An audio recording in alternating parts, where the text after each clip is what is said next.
What's up, guys? Welcome back. So we got Jamie Kitchen back on the podcast from Danfoss. Now, he's been on the podcast quite a few times. His shows are always popular. His videos are always popular with us here on HVAC Know-It-All.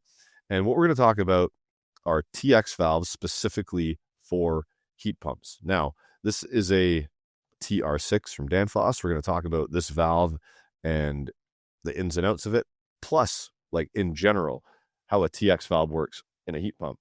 What the forces applied to a TX valve are, why Danfoss chose to go with a stainless steel bulb and cap tube here, and we're just going to get into the meat and potatoes of TX valves in general. So part 1 and part 2 with Jamie Kitchen. This is the HVAC Know-It-All podcast. I'm your host, Gary McCreadie. Top contractors across the U.S. only. This one's going to be pretty cool to expand your marketing reach. Property.com is an exclusive network for certified pros. You can get your own custom Property.com webpage for free. You can also get AI-powered reputation management and get some great lead generation and prospecting tools. The Know Before You Go tool is pretty cool. It gives critical homeowner data like how much they've paid on past jobs. Join Property.com's exclusive network now to expand your reach with homeowners across the U.S. Use McCreadie.property.com, so that's MCCREADIE, property.com, to fill out the form to get approved. All right, Jamie, you're back again, and I'm glad you are because your podcasts are always popular on this platform. And in front of me, we're going to get to this valve in a minute, this one specifically, but this is a Danfoss TR6, and it can be used for heat pumps or straight cooling. But before we talk about this exact valve here, in general, let's talk about heat pump TX valves and how they work and why they're different from a straight cooling and why it has to be different. So let's get into that a bit. All right. Well, the easiest way to do it is to never really focus on the component itself. What you want to do is go back and look at an actual heat pump system. Now, you could argue that any system based on the refrigeration cycle is a heat pump system because you're basically pumping heat using the compressor from one side where you don't want it and dumping it somewhere else. So really, it's just a heat transfer type of scenario using refrigerant as a medium. But in the case of a heat pump, what we're talking about here is a reversible heat pump. And so a reversible heat pump is one that can run in cooling in the summertime, where you are taking heat from inside in the form of sensible heat and latent heat, and then taking that and dumping it outside. All right, and just letting it disappear. Whereas the reversible part of this is when it goes into what we call heating mode. And of course, with a heating mode, now you're taking heat from outside and you're using that heat in the outdoor coil acting as an evaporator. You're boiling that refrigerant off just like you would do in a normal evaporator, but at a lower temperature, and then taking that gas, run it through the compressor, and then having your condenser inside, which is now your inside coil, which is your A coil in your furnace usually or whatever, and using that to add heat to the inside space. And so you're just using the law of temperature differences and heat flow to do that. Now, the main two key characteristics here we were always taught is that you should never reverse flow through a TXV, through a metering device, because it is designed 99% of the time to meter refrigerant flow in one direction. So what you would traditionally do is you would install your TXV in one direction for cooling, and you'd have a second one reversed and have that installed for heating. And so when you switch from cooling to heating, your refrigerant or your liquid direction would flow differently, and you would then have to bypass the TXV that was set up for cooling because you could not flow through it. And so you'd use an external check valve. Yeah, And so you'd have like a separate. Yes. So I'm just trying to visualize it for or get a visualization for the people that are listening. So we'd have the TX valve in line, and then we'd be teeing off, and then bypassing around that TX valve. Correct. Kind of reminds you of the old holding circuit we used to do for Nick Reggie. Remember, for the start-stop stations. You have the contacts go around it. I honestly don't remember that at all, but I mean, I don't know why I thought of that, man. That was pretty decades ago, but yeah, I just remember that. But yeah, you're bypassing the valve, and So the check valve is going to be closed in, say, the cooling direction. The one that goes around the TXV used for cooling is going to be closed in the cooling direction. And then when the refrigerant flow reverses, it opens up. And so it's going to have a much lower pressure drop or resistance to the flow of liquid in the heating mode than the TX valve does. So it's just going to bypass the valve and carry on like it's not there. Filter dryers were also back in the day set up in that manner as well, where you'd come around it. But now we have heat pump dryers where we can go through the dryer from both. They have a set of internal baffles or flaps or whatever valves that basically bypass it. Because if you didn't do that, it would act just like cleaning your pool heat pump filter. When you backflow through it, it just pushes all the crud out back into the system again. And that's not really something you want to do, right? So it bypasses it internally so that it allows you to flow in both directions without trapping a bunch of stuff in the system. Inverter heat pumps aside, because inverters sometimes will use like electronic expansion valves and stuff like that. But if we have like a traditional single speed heat pump somewhere in the south of the US, because we don't need cold climate heat pumps in a place like that, would we see one of these TX valves at the indoor coil and at the outdoor coil? Down south, if you're talking about a reversible system, you'd still need 2 TXVs. Exactly. Where they place them, I'm not 100% sure. If it's a typical residential split system heat pump that we would have, utilizing an indoor A coil and an outside wrap condenser, it's going to be the same thing, I would imagine. I'm not sure if that's the question you're asking or not. Yeah, I mean, I'm just, for the audience's sake, we're talking about it, we can't just have one metering device. Now, those heat pumps are going to be designed a little bit different because, again, you don't have to worry about the very, very low temperatures, right, like we do here. And that was a big issue with heat pumps back in the 80s when everything was going towards electrification. You know, it sounds familiar, right, to today.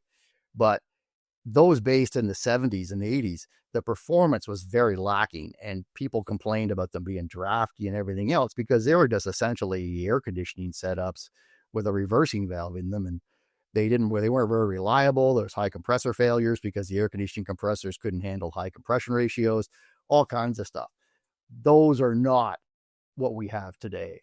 Today, they have identified the fact that you need larger heat exchanger surfaces, both for efficiency and for sucking heat out and getting rid of it. So all these things are different nowadays. They've really tailored these a lot better. But the laws of thermodynamics are the laws of thermodynamics. And so if you want more capacity at a lower temperature, you got to speed your compressor up, right? Which means you're going to have higher noise levels and RPM and everything else. But down south in the States, I wouldn't say they get a free ride, but they get a lot easier task than we do up here. Oh, of course.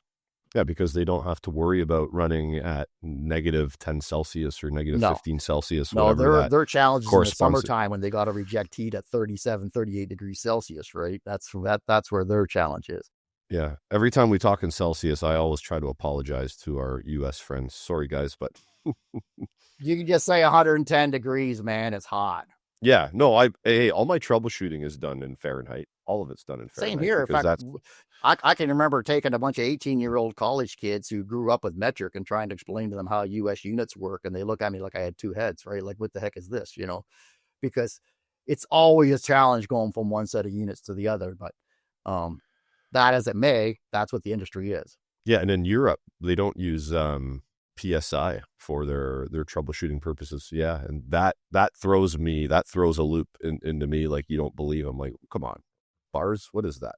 Yeah, exactly. That's something you go to after work, right? Yeah, that's right. Or something you go to back in the 80s and 90s, you go to it during work and then you'd go back to work. Not today, kids. Ignore that last comment. So I'm going to hold this valve up. And for those of you guys that are driving or listening to the non-visual version of this, we'll do our best here. So it looks like a regular TX valve. It does. It's a regular brass body valve. And you'll notice there's like a circular little disc protruding from the side of it. Yeah, there's this brass. It looks like brass. A brass almost looks like a plug that's going into the side of it. That is the built-in check valve. That's the check valve. Yes. So when you reverse flow through it, opposite to what the arrows show on the side of the valve, which is your primary flow direction, then that internal check valve will open up and bypass internally inside the valve. Okay. So if meters in one direction, it bypasses in the other. All right. So let's talk about the parts of this valve. Let's talk about the parts. We've got the lighting here. We've got our inlet and our outlet, obviously, because we have to flow in one direction and flow out the other direction. But it's a heat pump TX valve, so it's going to go in both ways in this case. So let's start with the external equalizing line that's coming off. This one here has got a fitting. Sometimes they're fitted on like that. Sometimes they're brazed in, depending on what application you're looking at for that line. But what is the purpose of this equalization line? Okay, that's a really good one. Now, for efficiency reasons, just about every air conditioning coil, I think everyone I've ever ran into my entire life that had a TXV, anyways, they're all multi-circuited. So you will come out of your distributor, and that distributor is there to distribute refrigerant to multiple circuits, hopefully all the same amount for each circuit. And it will then run the refrigerant through multiple circuits inside the coil, and then it will come out and collect in a header and then run into your combine and run into your suction line. Now, the distributor is great for efficiency. However, it is downstream of the TXV.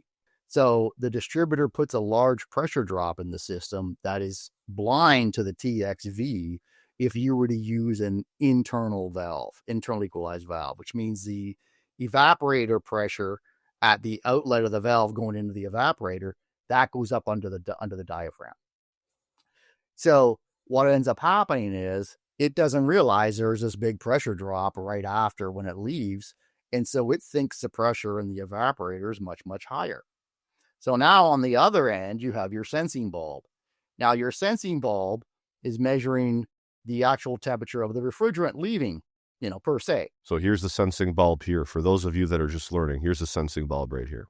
Yeah, so it's sitting on the outside suction line, insulated and fastened, hopefully. And so it's basically saying, okay, here is the temperature of the refrigerant leaving. And so that's going to be a combination of your saturation temperature, whatever that refrigerant's boiling at based on the pressure, and however it warms up in the vapor form in the last part of the circuits in the evaporator before it leaves. So the quicker you run out of liquid, the longer that vapor's got to heat up, the more superheat you're going to have. So let's say the temperature inside the evaporator, saturation temperature is 45 degrees. Fahrenheit. Yes, 45. Yep. Yeah, hopefully 45 degrees Fahrenheit in the cooling mode. And now you've got the TXV set for 7 degrees of superheat before it starts to open. And so you're going to need 45 plus 7, 52 degrees that sensing bulb needs to be before it has enough internal pressure, enough force to start opening that valve. Okay? Now here's the thing. If that distributor is equal to 10, 15 pounds of pressure drop under the diaphragm, which is a closing force for the evaporator, it ain't going to be 45 degrees equivalent pressure. It's going to be 55 or 60 degrees of equivalent pressure up underneath. Now think about this. If the sensing bulb needs to be, say, 60 degrees plus 7 in order to have enough pressure to open that valve, because it is the opening force on the top of the diaphragm, the evaporator and superheat springs on the bottom. So if you've got 55 or 60 degrees of equivalent pressure under the diaphragm, but only 45 degrees in the evaporator, that means you are going to never feed enough refrigerant into that evaporator. Because think about it. If it's 60 degrees of pressure under the diaphragm trying to close it, and you have 7 degrees equivalent spring pressure under there from your superheat spring, that's 67 degrees. Now, in reality, it's 45 degrees in the evaporator. So what is 67 minus 45? That's 22 degrees. So your sensing bulb needs to have 22 degrees of superheat present where it is before it will leave and open. So what we do then is we say, hey, instead of having the pressure at the inlet of the evaporator, let's close off that internal equalization port and we will run a line to the outside of the evaporator or to the outlet of the evaporator. So now you have the true pressure in the evaporator where the sensing bulb is actually sitting. So now the pressure under the diaphragm is going to be equal to the pressure, saturation pressure where the sensing bulb is. Okay. So it's going to be 45 and 45 plus 7. It's going to feed properly, and away you go. Nice. So whatever temperature equivalent that pressure drop is in your distributor, you need to add that to the sensing bulb superheat before it opens. Okay. So you're always going to underfeed. So again, the rule is you can use an external equalized valve when you don't need one, but you can never use an internal equalized valve if you need an external equalized one. Now, let's for the audience's sake, let's pretend we didn't hear that part and we heard this part first that I'm about to ask Jamie, because we should have started with this, and I thought about it after. Yeah, so forget everything you've heard up to now. We have some forces applied to the valve. We have the spring pressure. We got the pressure coming back from the suction line. And then we have the force applied by the bulb. So let's talk about these three forces. What's closing, what's opening. Okay. All right, so let's start with the spring that's inside here. So the spring is what's there to basically make the bulb pressure higher than what's inside of the evaporator. So if you didn't have that spring there, as soon as the sensing bulb temperature was the same as the evaporator, the valve would open. So you'd never have superheat, right? Because the sensing bulb would never need to be warmer than saturation.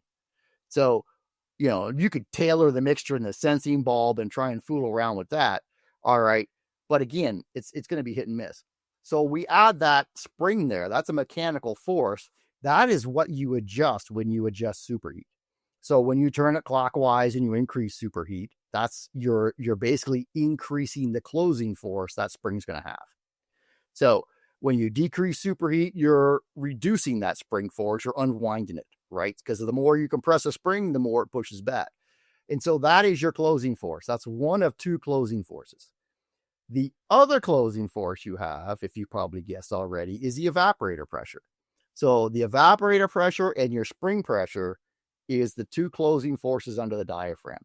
That spring force is what you are adjusting when you set superheat. Now, in refrigeration, force or pressure always has a temperature equivalent. So how much force or additional pressure that spring is putting under the diaphragm is equivalent to whatever the factory superheat is in the valve. So if it's 7 degrees, 5 degrees, a lot of times OEM valves will have very low spring pressures of 2 or 3 degrees. That's what that's equivalent to. And again, beside that, you have your evaporator temperature. Those are the two closing forces in a TXV. And so by process of elimination, you can probably guess what the third force is. That is your sensing bulb pressure. And that is sitting on top of the diaphragm. You can see that capillary tube running to the top of the power. Be careful how you say. So I had my friend Matt do a demonstration of a reversing valve, and he was calling it capillary tube, and all the comments were like, that's not how you pronounce it, bro. Well, I say capillary tube. Some people say capillary tube. It is what it is. Who taught you phonics, man? Yeah, not a big capillary. Not a big deal. I remember down south, I used to get made fun of all the time. Down in Texas, I'd be doing stuff for United Refrigeration, these other guys down there, and they'd be saying, what did he say? Yeah. Sorry, Canadian. Anyway, so we have our spring pressure, which is closing. Our evaporator pressure back to the valve, which is closing. And now we have our bulb, which has a refrigerant charge in it, which is the opening force. So when this bulb heats up, the pressure inside here gets higher. It forces its way down the capillary or capillary tube, however you want to say it, and it applies pressure to the head here. So explain that to us here. Okay, so you've got a mixture of liquid or gases inside of the sensing bulb. It's not pure refrigerant because the pressure temperature relationship, without getting super complicated, if you happen to open up your handy dandy pressure temperature chart for a specific refrigerant, doesn't matter what it is, you'll notice that during high temperatures, like in the condenser, the pressure change or alternatively, temperature change results in a certain pressure or temperature change. So if you want to increase your saturation temperature, you got to increase it a certain amount, right? During low temp, right, especially when you start getting a medium refrigeration and low temp refrigeration and things like that, that relationship doesn't work anymore. In other words, for each pressure change you have, there's a much different temperature change and vice versa. So if you just had standard refrigerant in there, you would have tons and tons and tons of superheat at one end of the temperature range compared to the other in order for it to open up. And so it would be impossible to work. So what we do is we put a hybrid mixture of gases inside the sensing bulb. It's like the secret sauce, if you want to call it that, so that it flattens that curve out, that opening, the amount it's open compared to superheat values, the opening curve of the valve. It takes it so that it's a lot more uniform between low temp and high temp. And there's different ways of doing that, but that's pretty much what's inside the sensing bulb. We can also make it so that it's slow acting. In other words, it's quick to close, slow to open. We can do all kinds of stuff, right? You can make it so that it's got a maximum pressure it's going to work at. So say with scroll compressors, certain scroll compressors, or in low temp refrigeration, your evaporator temperature can't get above a certain amount. Otherwise, you're going to overload the compressor or it won't start. So the bulb charge is designed so that once the evaporator pressure gets to a certain amount, bang, you run out of opening force. It's not going to open anymore. And that way you don't overload the compressor. Typically in low temp refrigeration, it's during startup and it's coming out of defrost. All right. Well, let me ask you a question about this specific valve. A couple of questions. One, the cap tube and the bulb appears to be stainless steel. Is that for corrosion purposes? It's for corrosion. It's also from a lesson learned back in the day when we used to do a lot of mobile transportation and what you'd call display cases, supermarket cases, where you have citrus fruits with citric acid, and you have, cold cut beets with, the nitrates, preservative. What happens is when they get mixed with moisture, you produce the acids, and the acids would eat away at the cap tube and the standard steel power element, and you get leaks over time. In the mobile refrigeration side of the world, you get vibration. And everybody knows that once you put a bend in copper, you can't take it back out again because it work hardens. And so what happens is if you have a copper cap tube where it enters into the power head and you have vibration, you now have a vibration that stops abruptly at the power head. And so there's force there. And so that's going to work harden. And guess where your cap tube's going to break off? Right at your power head. And so we developed the stainless steel power head, cap tube, and sensing bulb for those applications. And so we kept it because, again, it doesn't work harden.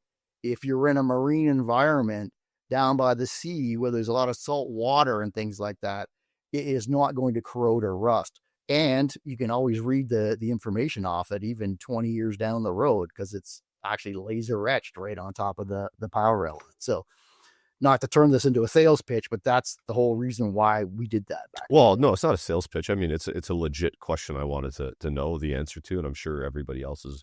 A lot of people say, hey, why did you do this? You're absolutely right.